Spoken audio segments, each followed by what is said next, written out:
Allô tout le monde, chronique financière du mois de novembre avec notre planificatrice financière et fiscaliste Dominique Lépine qu'on retrouve chaque mois. Bonjour Dominique. Bonjour, ça va bien? Ben oui, ça va bien. Le froid s'installe tout doucement, là, mais ça va. On se prépare tranquillement à hiberner, n'est-ce pas? Oui, oui, oui, on est là. On est là. Dominique, on est au mois de novembre, mais si on regarde notre guide saisonnier dans la section des finances, en principe, là, on regarde notre testament. Donc, si vous êtes déjà super, si tout est setupé, là, ben, vous avez congé ce mois-ci de tâches au niveau des finances. Euh, Dominique, on fait un petit wrap-up. À quoi il faut penser en novembre si on veut remettre à jour justement là, tout ce qui a rapport à notre testament puis tout ce qui gravite autour de ça? En fait, on a le testament, mais on a aussi le mandat en cas d'inaptitude Oui, c'est vrai. et les directives médicales anticipées de fin de vie. Là. Donc, on va regarder rapidement là, ces 3 points-là. En fait, pour le testament, on se rappelle que sans testament, c'est la loi qui décide à qui vont nos biens. Si on est marié avec des enfants, ça veut dire qu'il y a le 1 tiers qui va à notre conjoint et le 2 tiers à nos enfants. Et si Oui. on n'est pas marié, c'est-à-dire les conjoints de fait, tout va aux enfants. Ça, c'est vraiment la situation là, si on n'a pas de testament de fait. Et je peux te dire, Dominique, qu'il y a beaucoup, beaucoup, beaucoup, beaucoup de monde qui n'ont pas de testament de fait. J'en vois régulièrement des gens qui n'ont pas de testament de fait. En fait, c'est pas que les gens veulent pas en faire, soit. C'est plus que les gens attendent le timing parfait. Ils veulent prendre le temps d'y penser. Qu'est-ce que je veux qu'il arrive? Qu'est-ce que je veux? Puis là, il faut que je prenne un rendez-vous avec mon notaire. Puis là, je suis pas prête. Puis tant qu'à faire ça, je vais faire mon mandat en cas d'inaptitude. Fait que je vais encore attendre un peu parce que là, je suis pas encore prête. Au moins, le testament, là, faites un testament holographe. Là. Écrit à la main, signé à la main. Gardez-le simple pour être sûr qu'il n'y ait pas une forme, quelque chose de rédigé qui passe pas là, le test là, de l'homologation si jamais vous décédez puis que vous avez seulement un testament holographe. Mais c'est reconnu par la loi. Puis au moins, surtout si vous êtes conjoint de fait puis vous voulez vous protéger entre conjoints, bien, un petit testament écrit à la main, là, ça va faire le travail en attendant d'arriver avec la version que vous souhaitez avoir, le final parfaite. Là. Je l'ai dit dans quelques chroniques, là, ça, là, mais il n'y a pas de honte. Hein. Moi, le mien, je l'ai fait il y a 2 ans. Et j'avais 6 enfants. Il était comme temps. Exactement. Ouais, il était comme temps. Puis je le savais, ça me trottait dans la tête. Je me disais, ah, faut que je le fasse, faut que je le fasse. Puis finalement, j'avais tout le temps 1000 obligations. Puis celui-là, ben, il se retrouvait tout le temps en bas de la to-do list. C'est niaiseux parce que maintenant, j'ai la tête libérée. Tu sais, j'ai l'esprit Oui. tranquille. C'est fait, tu sais. Ouais. Puis c'est souvent pas compliqué. C'est sûr qu'il y a des situations où ça se complique quand on est des familles reconstituées. Ouais. Là, il y a peut-être plus d'enjeux qu'une famille traditionnelle, mais il faut au moins là, faire un minimum. Là. On ne peut pas laisser la loi décider. Ben, il y a des cas où la loi va fonctionner, mais déjà, quand on a des enfants, peut-être qu'on voudrait nommer un tuteur, peut-être qu'on voudrait Ah prévoir un ouais. peu plus de choses. Là. Donc, Mhm. on met ça en priorité, là, le testament cette année. Là. C'est important de régler ça. Si vous pouvez vous donner l'objectif de faire ça avant la fin d'année, ça Oui. serait un bel objectif à accomplir. Là, la fin du mois même. Ben oui, Après, pourquoi pas. oui, Des fois, il c'est faut dans se mettre les des délais un petit peu plus serrés parce que plus on étire, là, puis on se dit, ah, je vais faire ça d'ici décembre, ben, c'est là que finalement, ça tombe dans le crack, là, tu sais. exactement. On tire sur le plaster, comme on dit, là. Moi, c'est ma Exactement. théorie, ça, le plaster. On se rappelle aussi que nos fonds de pension, tous nos régimes de retraite, fonds de pension, on ne peut pas léguer ça à qui on veut. Notre conjoint, puis dans ce cas-là, le conjoint de fait est reconnu, soit après 1 an, soit après 3 ans, là, si on a un régime fédéral ou provincial. Mais dans ce cas-là, notre conjoint est prioritaire. Ça veut dire que si j'ai un fonds de pension que j'ai depuis des années et j'ai un nouveau conjoint, mais il va devenir bénéficiaire de ce fonds de pension-là, Oui. que je le veuille ou non. Donc, ça peut faire partie là, des choses à tenir compte. Là. Même si mon testament dit que tout va à mes enfants, que je veux léguer mon fonds de pension à mes enfants, mon conjoint est prioritaire. Je peux pas, moi, désigner quelqu'un d'autre. Mon conjoint pourrait renoncer à mon régime de retraite s'il veut. Okay. Mais c'est une renonciation volontaire, puis c'est une renonciation auquel il peut mettre fin quand il veut aussi. Là. Donc, ça, c'est des points, là, parce qu'on dit toujours que les conjoints de fait ne sont pas reconnus, mais ce n'est pas vrai dans le cas des régimes. Dans ce cas, OK. Maintenant, le mandat en cas d'inaptitude. Ça, c'est la journée où moi, je ne peux plus prendre mes décisions. On va faire le parallèle avec la procuration. La procuration, parce que les gens souvent confondent. La procuration, quand je donne une procuration à quelqu'un, c'est moi, je veux te donner le pouvoir de signer pour moi.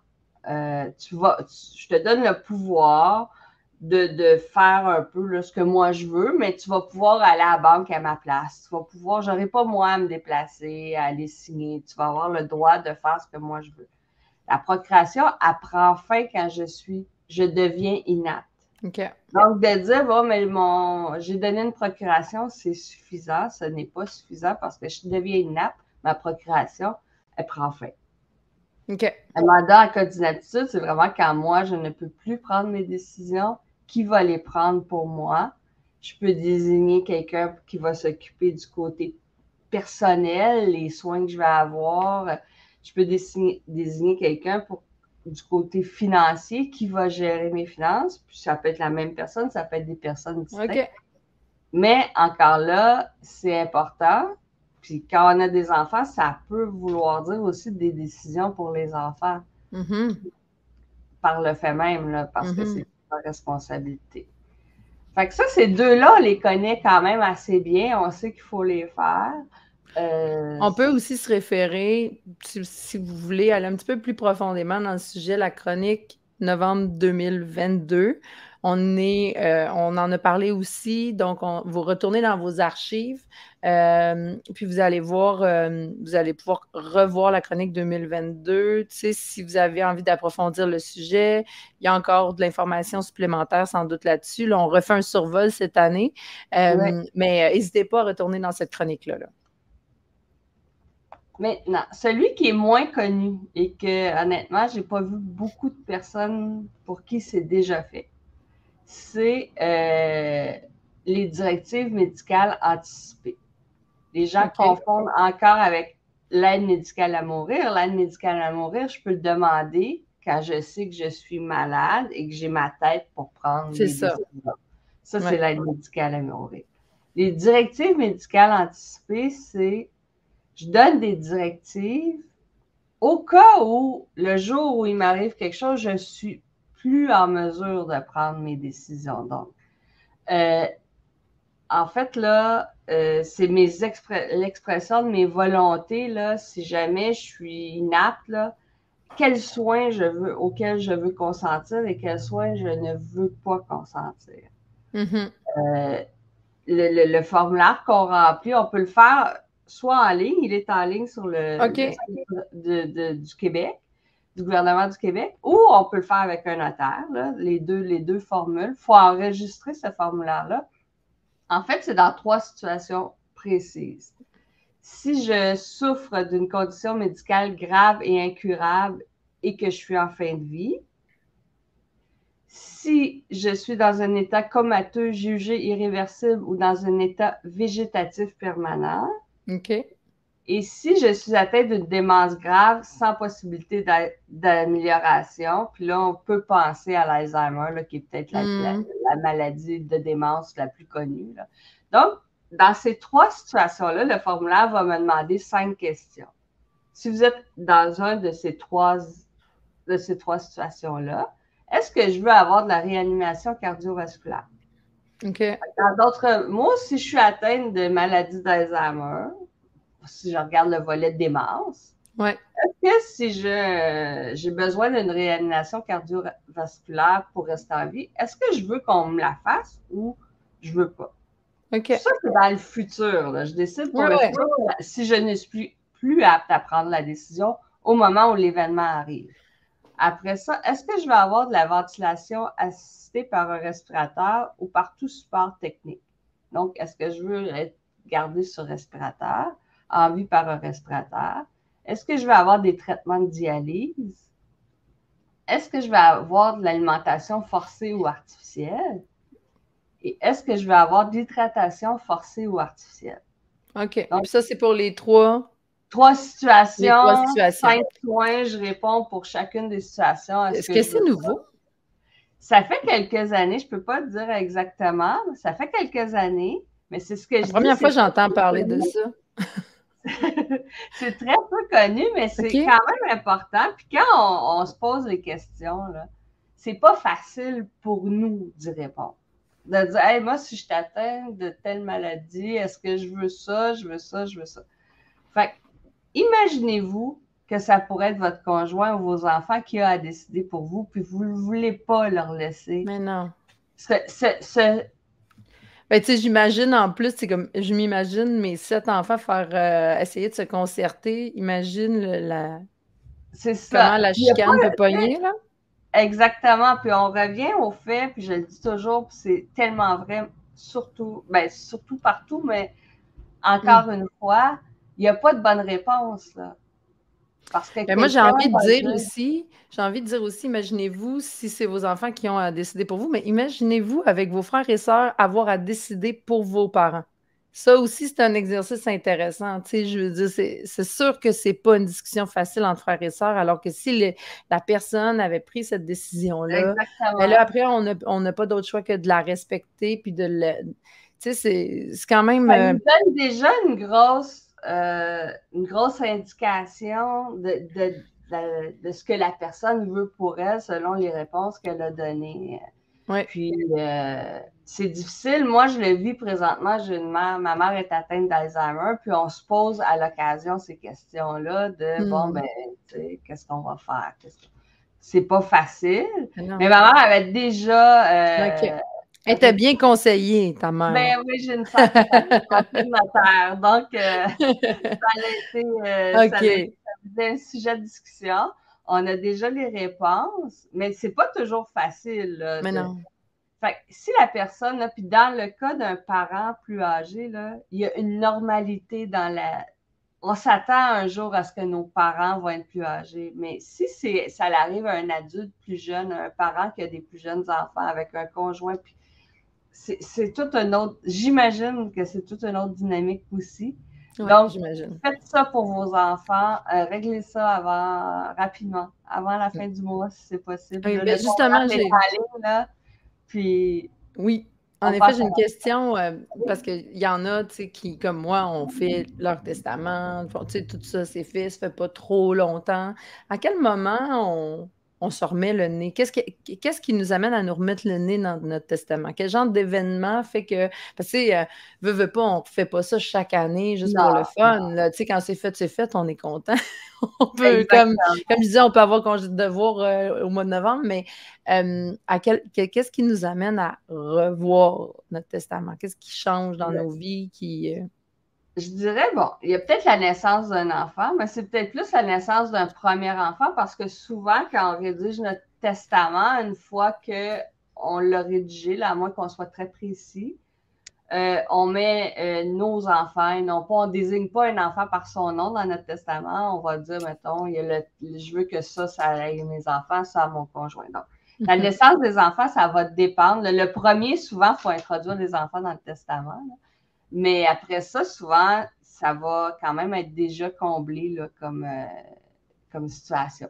C'est sûr que dès qu'on a une situation de nouveau conjoint, séparation, c'est vraiment des moments de la vie importants où est-ce que on va avoir à apporter des modifications. Si on a, dépendamment parce que tout le monde ne fonctionne pas financièrement de la même manière, si on est au départ, on a un couple qui fait nos choses moitié-moitié, puis qu'on chacun gère ses choses comme il le veut, puis à un moment donné, on commence à avoir des biens en commun. Mais il faut peut-être s'assurer là, que tout ça fonctionne encore correctement dans notre testament. C'est vraiment quand il y a je dirais, des changements dans notre situation financière importante, des changements importants qui font qu'on doit réviser. Il y a aussi, Comme je si, par dirais, exemple, on part une entreprise ou quelque chose comme ça, il faut quand exactement, même savoir que s'il nous arrive quelque chose, ça s'en va dans le patrimoine, je pense, nos parts d'entreprise. Donc ça aussi, il exactement. faut que ça soit aussi réfléchi.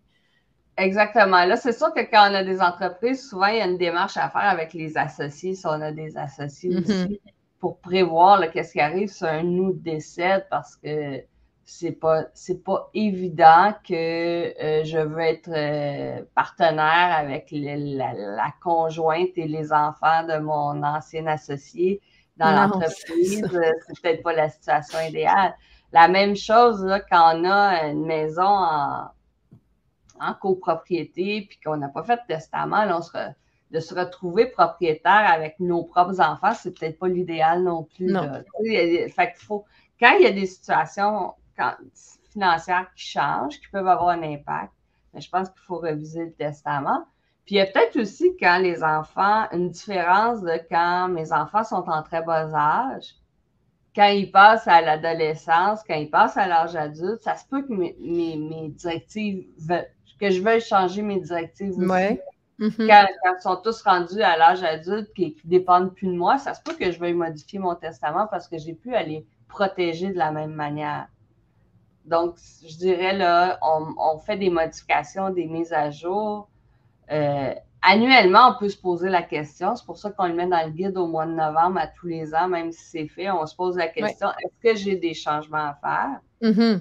Si la réponse est non, tant mieux, on passe. Si la réponse est oui, mais on met en place l'échéancier là, pour faire les changements. OK, génial. Ça répond à ma question. Je pense que Donc, j'ai congé de devoir cette année. c'est bien, bravo. Génial. Ben, super. Est-ce que ça fait le tour un Oui, peu ça de fait le tout ça? tour là, Génial. aujourd'hui, là, je dirais passer à l'action, décider de ce que vous voulez et vraiment, il faut passer à l'action là, si on n'est pas, si c'est pas déjà fait et il faut faire les petites mises à jour qui s'imposent si c'est déjà fait. Génial. Merci beaucoup, Dominique, pour ces judicieux conseils, encore une fois. Puis, on se revoit le mois prochain. Excellent. Bye, Pour Dominique. moi. Bye.